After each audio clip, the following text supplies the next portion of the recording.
know how he's going to keep up in a Duster this entire time. I did say I'd give you the Tesla or, you know, whatever, but he wanted to take his Duster with 90 brake horsepower on a driving. If this was Top Gear, he'd be James May. Like, why has he brought a tap?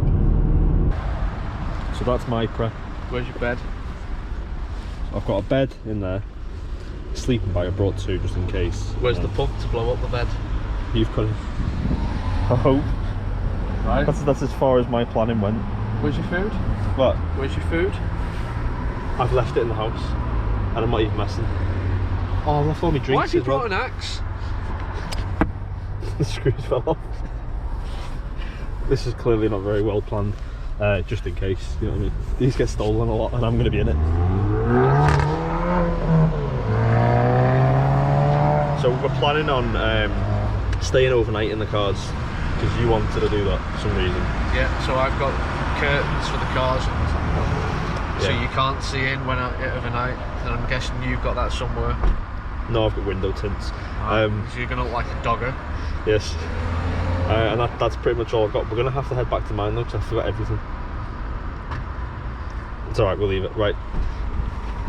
What have you got then? So I have got everything.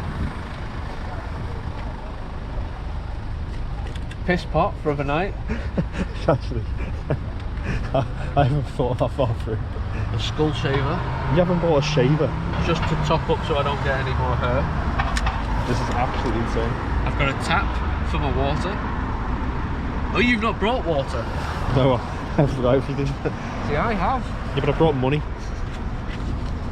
I've got water and I've got a fridge. I've got a fridge. To be fair, I've got a fridge. But I've got nothing in it because I forgot to bring it all with me. And I've got an air pump for when your tyres and an air pump for when your tyres question. Nope. So what does my airbed? Whatever you brought. Have you not brought anything? No. No. Full cooking kit, food, sleeping bag, everything. Seriously, you've not brought an airbed? No. And a wind deflector that fell off. Everything. My airbed's not really going to work without air. Look. Window deflectors. I haven't. Yeah, you got an airbed there, so you got the same one. You got it in the box a lot better than I did, though. So if you brought the pump for that, I have. right, I can borrow I'm that. guessing Then. you're going to want to borrow it. Yeah, mine's a double. And there we go. There's the cars. So a Duster. How much brake horsepower is your car got again? 575. What does it have in limp mode? Probably 200. What's yours got? 50? 90. 90. 90 Romanian horsepower versus 575 of the finest British engineering. Well, this is going to be... Well, I'll say finest British engineering. Look at this. I don't know if someone's tried to get in, or they've just, I don't know, it's come off. Whereas nothing's fallen apart on my car. You got your windows pissing. Yeah, but that wasn't anything to do with mine. That was the wind deflector. Right, we're going to be on our merry way now, so catch us in a bit. Oh, you're just joining us, and we're on a bit of a trip, to be honest, because this is something I wanted to do in this car. I've not managed to get it on track yet because it's been impossible with the weather in the UK. We seem to have picked the best weekend we could have picked, and so we're actually right now. I should probably put the mic on. I have got a microphone, and I hope it's actually working, because if you've not heard anything for the past few, let me just put this back on. Okay, does that work now? Maybe you can hear me a little bit better. Wales, and we're going to stop at Dilly Squat Farm. We're then going to stay over at the Cotswolds. Now, I was just going to get an Airbnb. My brother's properly into his camping, and he decided, should we camp? Instead of just camping normally, we thought, what if we camp in the cars? So this car is costing probably what a mortgage would cost, let's be honest. So can you live in it? let's give it a go.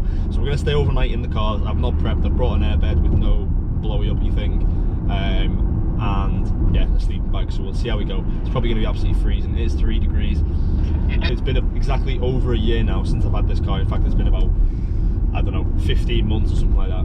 We'll see what I thought over the years, over the year, should I say. But I am excited to actually finally take this car on at least a proper spirited drive. I'm probably going to go through 2 tanks of fuel. I've filled up and it's got 300 miles for 150 quid or something. So yeah, we'll see how it goes. It's probably going to cost me 300 quid. If it gets too cold of a night, I'm going to start the car and wake him up. I think that'll be sick because he'll be annoyed. It'll be funny. And that's about it, to be honest. So I don't know how he's going to keep up in a Duster this entire time. I did say I'd give you the Tesla or, you know, whatever, but he wanted to take his Duster with 90 brake horsepower on a driving. If this was Top Gear, he'd be James May. Like, why has he brought a tap?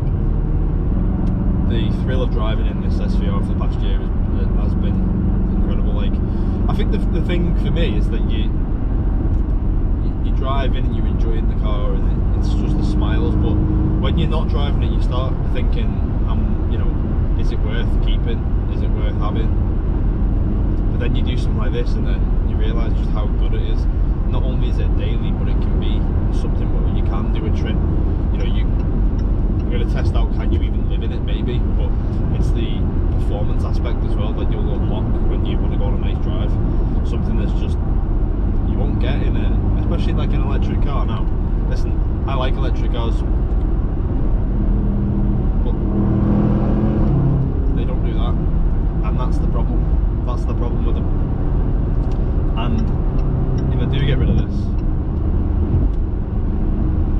I'll be sad to see that go, because you just won't get this again, and that's sad. It's the last of the 5 litre V8s, and the soundtrack that it makes, I don't think it can be beaten. See if I can pull away from you in 8th gear at 60 mile an hour. You ready? What, 60? 60 mile an hour, I'm going to be in 8th gear, so it's my top gear. Look at that. Are you ready? Ready? Go. Go. 2, 1, go! It dropped down. Wait there, I didn't know it did that. It did a manual drop down, so I can't do it fully. Right, 1, 2, 3, go.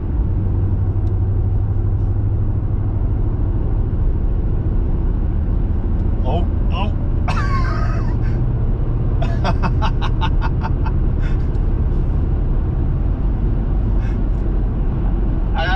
I had to back off then because I thought you were going to go into the lorry. No, because I would have just dropped down. That was neck and neck though. So one of the reasons for doing this trip was because I'm in 2 minds about getting rid of this car, and I've had it for over a year now, about 15 months. I absolutely love it. Like, every single part of this car I love. The problem I have is I'm doing 200 to 300 miles a month. That's it. Because I do have the test time, I'm barely doing 200, 300 miles a month in this car. Because if I need to go far, I'm picking up the Tesla and taking that. Well, not picking it up, it's a bit heavy, but I'm taking the Tesla because the Tesla's just so cheap and so efficient to drive, self-drive and all that other shite. It doesn't ever make sense to use this, and so when I'm not using it, I'm like, what's the point? Because it's expensive to keep a car like this that you're not using.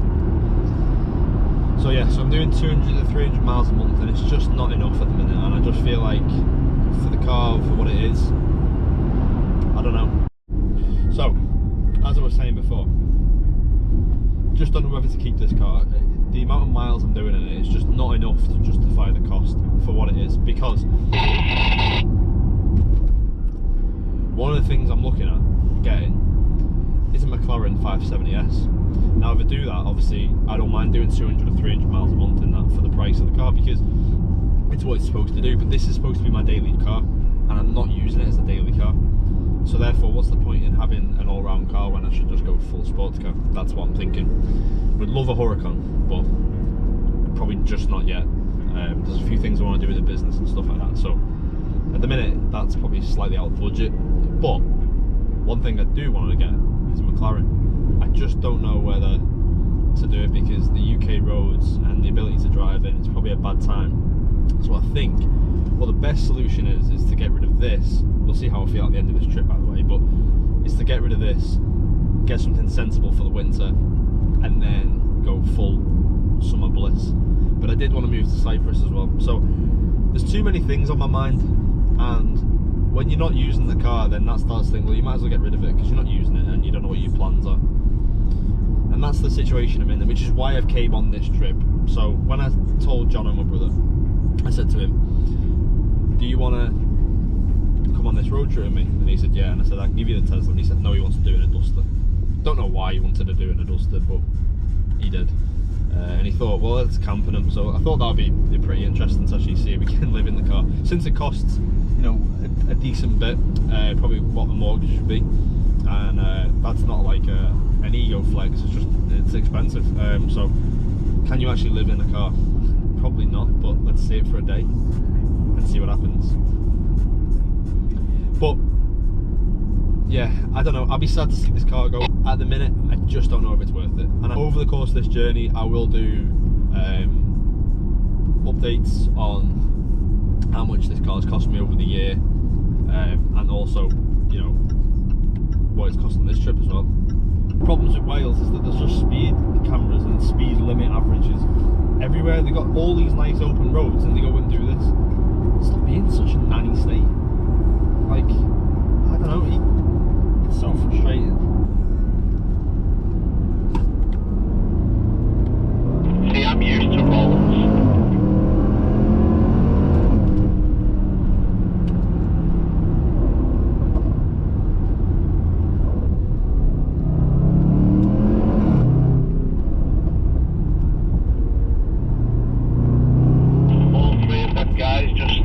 General direction of the sound as it went past. It did the nice pop, to be fair.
Really slow down on the straights so I can enjoy the corners a bit more and power through without hitting that 60-mile-an-hour barrier.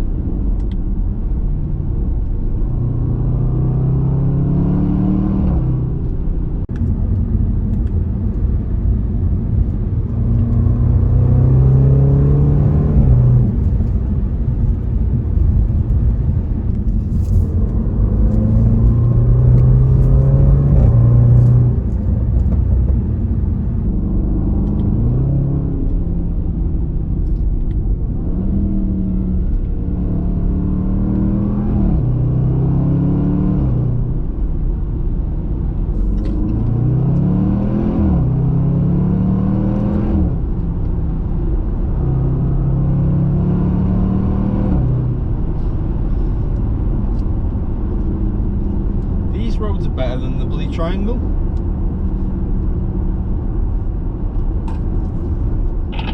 Yeah, maybe the triangle was better when it had no limits though.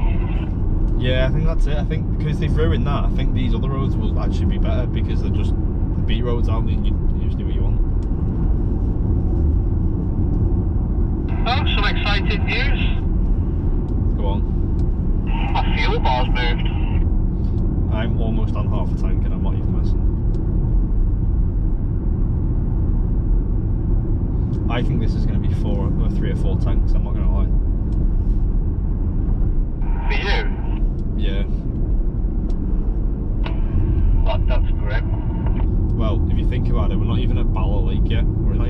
into the first leg and I'm on half a tank, almost. Well, I think I might be able to make it all the way in one tank.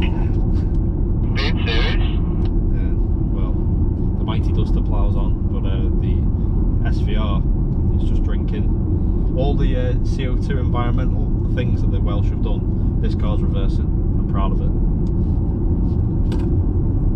See, mine says I've got 425 miles left till empty. I'm on 220 miles till empty. And how much did it cost you to fill up? £140. Say that again. £140. So far nearly 70 quid's gone. Mine cost £58. We were just saying then, you know, the actual reality is that cars like this are dying, in the sense that give it 10 years and you won't be able to buy anything that does the theatre, the theatrical sound and dynamics of a nice car anymore. And I'm all for EV. I think they're brilliant daily cars, but they will never, even if they're faster, and the Tesla's faster than this, they just don't have the same theatre. And I think it's really sad knowing that, you know, cars like this, a 5 litre supercharged V8 with all that sound, they'll be dying, these cars, soon. You know, they're replacing this car, a 5 litre supercharged V8 with all the sound, with a BMW 4.4 litre turbo. It doesn't sound anywhere near as nice. Yeah, it's faster, but these are SUVs. They're not. You're not going to set any, you know, records or laps. I can't even get up to the speed this can do on these roads. Okay, I just feel like we're losing that slowly by the chase of performance. And I don't know. I feel like if I had a choice between the brand new SV and this, I would choose this every single time. And it's sad, but I think cars are going that way. You're seeing them now, even the performance, like Lamborghinis, they're going hybrid. Fair play to Lamborghini, they're keeping the V12, but they're losing the V10. The whole point of that Huracan was that V10 engine. To go to a V8 hybrid, it's not the same. And it's sad, because we're getting that way. So I'm officially at half a tank used. We've done 120 miles, which means for a full tank it's a 240 mile range.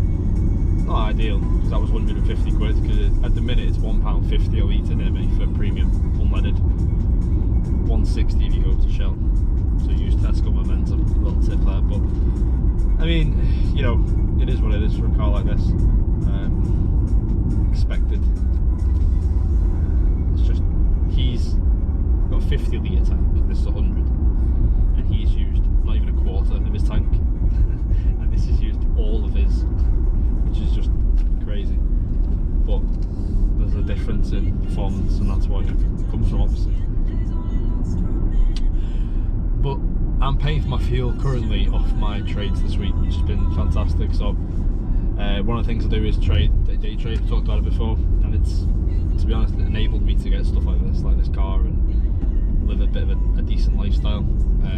So I'm thankful for that ability to make money from trading, to be perfectly honest, because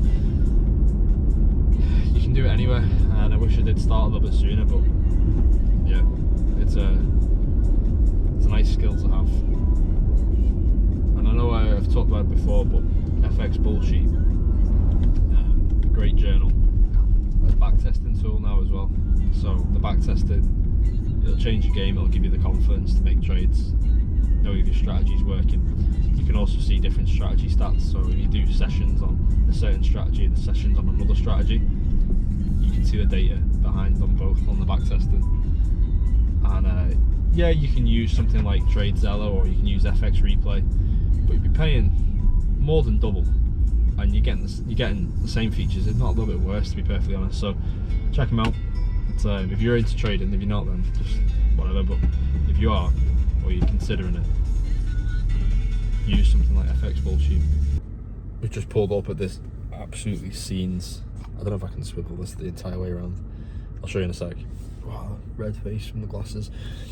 The routes so far have been good, but the problem is that Wales is just full of speed checks. Like, you can't really enjoy your car because you're just constantly worried that you might go over by a mile an hour, and it ruins it a little bit. But some good views, and so far about 60 miles in, I've used half a tank, so it's not looking great. I don't know how. Spirited driving, but still blasting through. But comfort wise, great. Obviously, it's Range Rover, innit? Roads are a bit tight sometimes though. But yeah, we're gonna go on now over Clarkson, try to head to Aberystwyth for probably about 2 o'clock, and then we're gonna head down through Wales and hopefully stop overnight around the Cotswolds, Clarkson's farm tomorrow, and then come back up. Be good if he's there and try get him on camera as well. We'll see. But yeah, the route. So we're gonna stay overnight in the cars, and we haven't prepped. Like, well, he has. I haven't prepped. I've not prepped at all. I've just lied on a sleeping bag, but he's got like private wind shades and everything like that. So we'll see how cold it gets overnight. But yeah, should be good.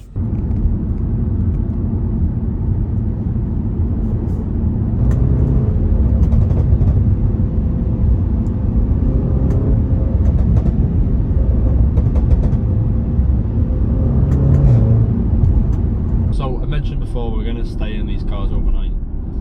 Something I'm not that keen on, but something that Jono is. So he's going to go ahead and he's like come prepared. He's got like tea making facilities, obviously everything you can think of. Tap, he's got it. Me, I've brought an airbed with no pump and a sleeping bag. So we'll see how that goes. I'm hoping, because obviously these cars get stolen quite a lot, I'm hoping no one steals it with me inside, because yeah, that won't be fun. I don't want to really be kidnapped in the middle of Wales or something. So yeah, we'll see how it goes, but I'm not really looking forward to it. And I think in the middle of the night, if I get cold, I'm just going to go get an Airbnb and sneak back in the morning. Just tell them I did it as well. See what happens. So we're about to get to Aberystwyth for 1 o'clock now. So we've done a fair bit of driving. We've done like 4.5 hours, I think, so far. Some good roads, but the problem with Wales, and I won't do this journey again, it's there's too many, like, I've said it so many times in this vid, but there's like 60 mile an hour average speed up, and then it goes down to 40, then 20, then back to 60, and down to 20. And it's like they're just trying to catch you out at this point. So yeah, it's a bit annoying, to be perfectly honest. So maybe try a different route on the way back on the loop, because this is ridiculous now.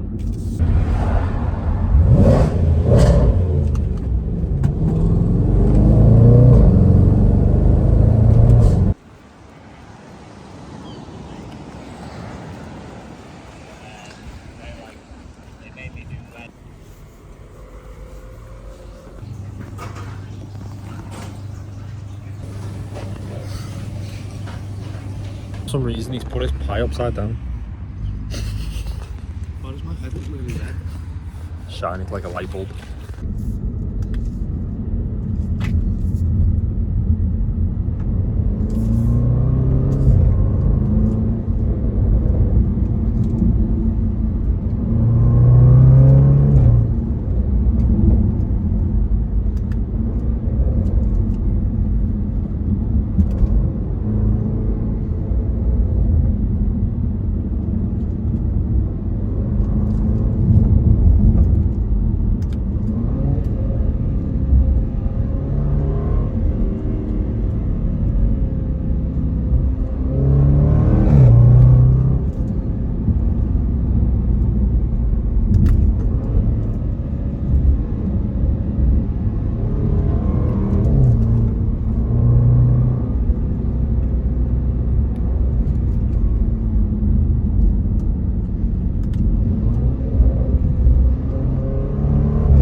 So we just hit Devil's Bridge, about to do that route now.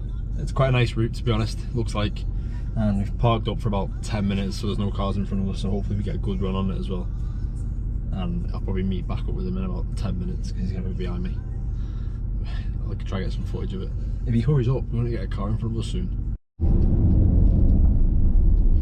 What a road, what a car. It just doesn't get old at all. Every moment is just unbelievable. This is an absolutely incredible road, honestly.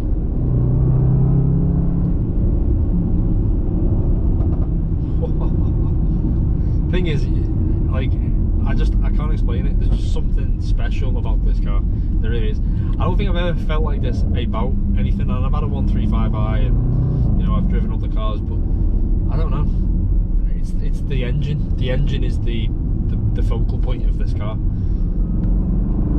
The handling, yeah, it's not the best. Does well considering the size. The brakes, they could do with redoing, getting done. Let's be honest. But it's that.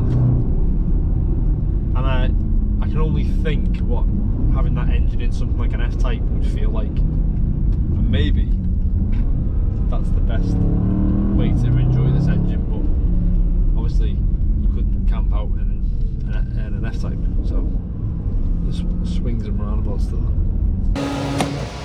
Another full fill up. 70 litres. So I've got a slight issue, and the issue is. Tell you what though, I'm starting to feel a little bit tired now after all this driving. Yeah, I think we've done the right thing though. I think this is probably the max I'd drive. Because how long has it been now in total? Like 7 hours? Obviously with the break. Drive, but just the actually driving. Yeah, like 7 hours of actual driving, is that what it's been? Pretty much. Yeah. So yeah, I've got a bit of an issue. Tyre pressure's been kicking off at me. I've just checked. There's supposed to be 37 at the back and 35. Actually no, I've done 9 hours driving because I set off my house at just before 7. Yeah, I've only done, well, I've done less than you then. So you've probably done about 8.5. So yeah, so the tyre is supposed to be 37 psi at the back and 35 psi at the front. I've just checked, and obviously I set before I set off, and they're at 24 psi for the back left one, which means there's an issue. Obviously, it's got a slow puncture of some sort. I noticed it first about 2 hours ago. It was on 30 psi, and it's dropped again. So I'm going to try find a garage, pump it back up, carry on, assess this issue. I've got the full spare wheel on the back, and if it's bad, I'll replace it. But at the minute, it looks really slow.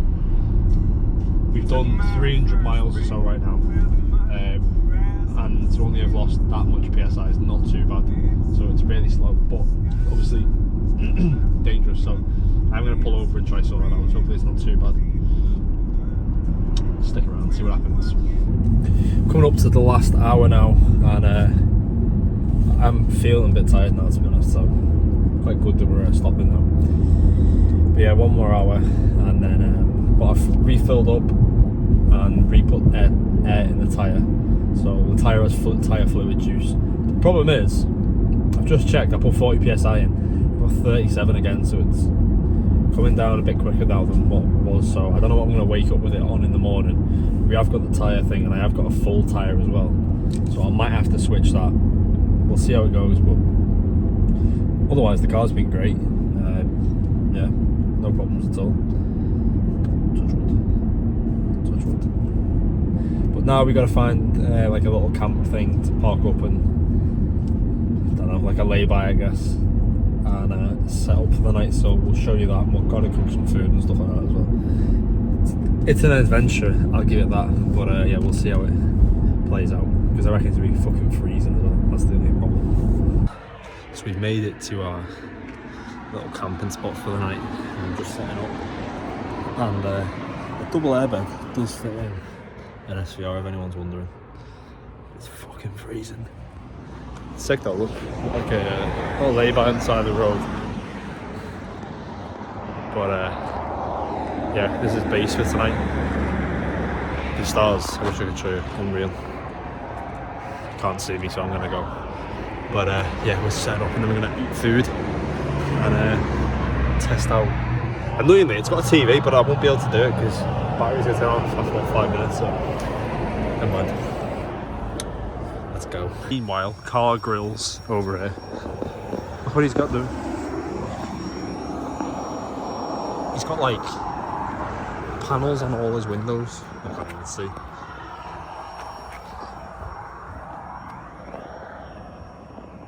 You missed the spot. There we go. Proper bed in this VR, and it's fucking freezing.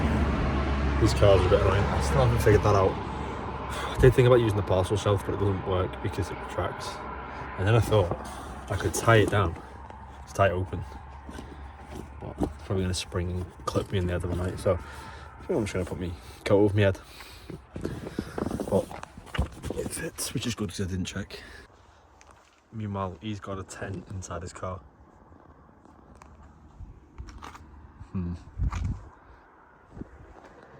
Yes.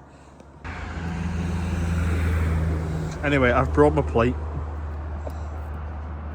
And I've brought a cup for a cup of coffee as well, you wouldn't mind, sir. Still got the receipt in.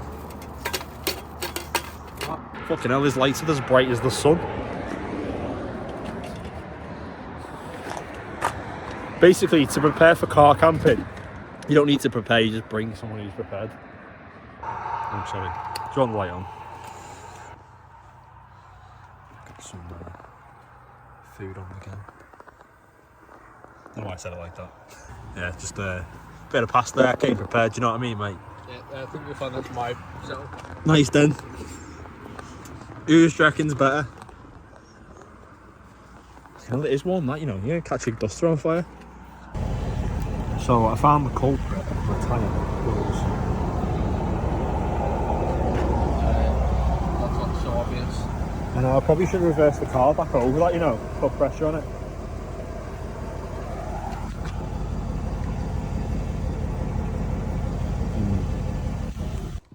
Show you what he's rustled up for me. The absolute mix of steaming hot on a fucking roasting plate with cold cheese and cold sauce. Well, I'm in the back of the car and try to get some sleep. It's a bit bright, like.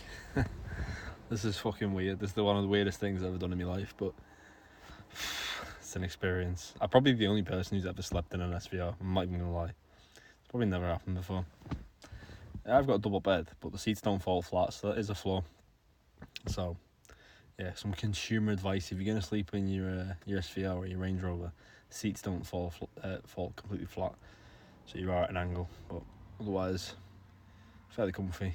I preheated the car as like hot as I could, like 28 degrees, before I got in it for like 10 minutes. So nice and warm, but we'll see how long that lasts.